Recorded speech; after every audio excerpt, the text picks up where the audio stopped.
a la hora de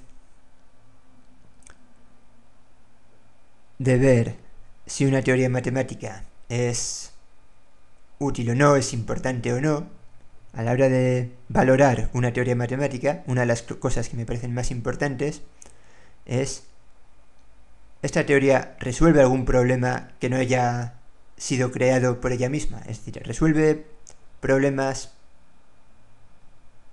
que estaban planteados antes de crearse? ¿Resuelve problemas cuyos enunciados no tienen nada que ver con la teoría en sí? La teoría de variable compleja es clave para resolver muchos problemas de muchas áreas de las matemáticas. Por citar simplemente algunos de ellos, citaré, pues, bueno, evidentemente el teorema fundamental del álgebra,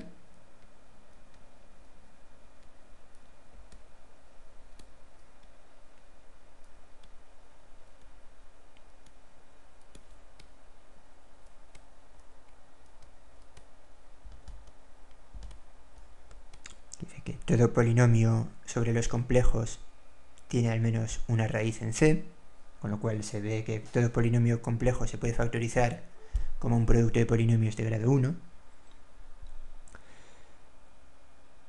Gracias a la teoría de funciones de variable compleja hay demostraciones muy cortas de este teorema. También es cierto que hay demostraciones puramente algebraicas o puramente topológicas del mismo.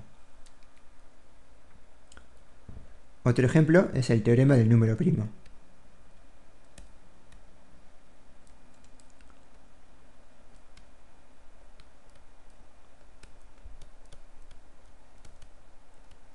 Este teorema dice que el número de primos que son menores o iguales que x se comporta en el infinito como logaritmo de x,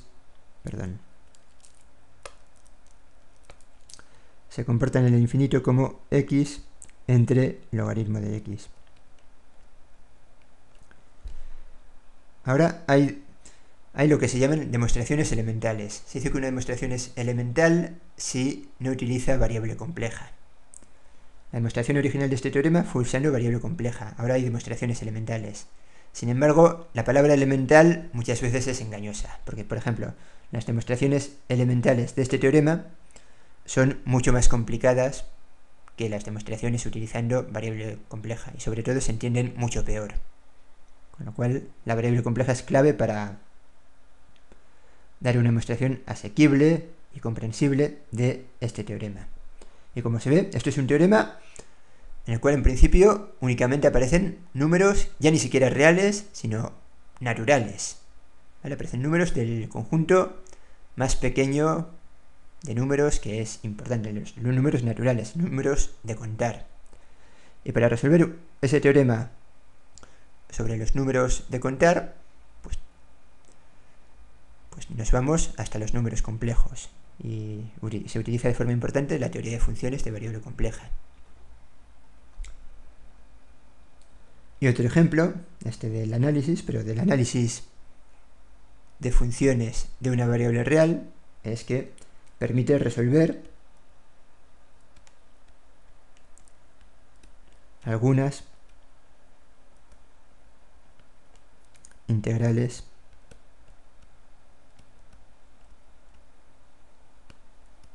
de funciones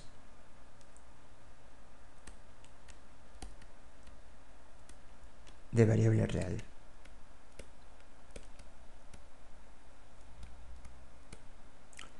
Y no solo eso, sino que hay un aspecto que muchas veces yo creo que se ignora en una licenciatura o un grado de matemáticas, y es algo que, en mi opinión, desde luego, no debería hacerse. Y es que hay funciones de variable real que no tienen primitiva. No que no se sepa cómo encontrarla, sino que se puede demostrar que no tienen primitiva. Por ejemplo, la integral de e a la menos x cuadrado diferencial de x.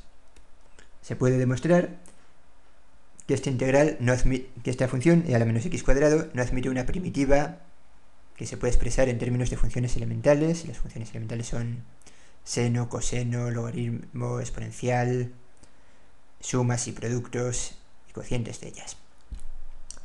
¿Vale? Hay funciones que no admiten una primitiva elemental. ¿Cómo se demuestra eso? Con la teoría de funciones de variable compleja. Hay funciones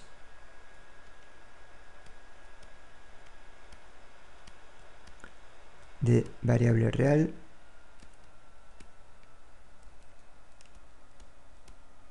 que no admiten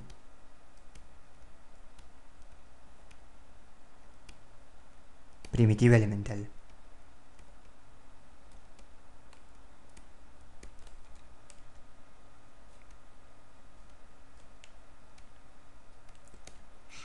¿Vale? Esto me parece un resultado básico que todo matemático debería conocer, por lo menos, aunque no sea su demostración, la existencia de este resultado, que es algo que, como he dicho, muchas veces creo que se ignora. Pero tampoco estaría mal mirar la demostración. Es complicada, pero se puede leer y entender una vez que se conoce la teoría de funciones de variable compleja y un poco de álgebra. Y como he dicho, hay muchísimas más aplicaciones de la teoría de funciones de variable compleja en las matemáticas, a todas las áreas de las matemáticas, pero yo creo que estas son algunas de las más significativas y ya por sí solas deberían motivar mucho al alumno para estudiar esta teoría.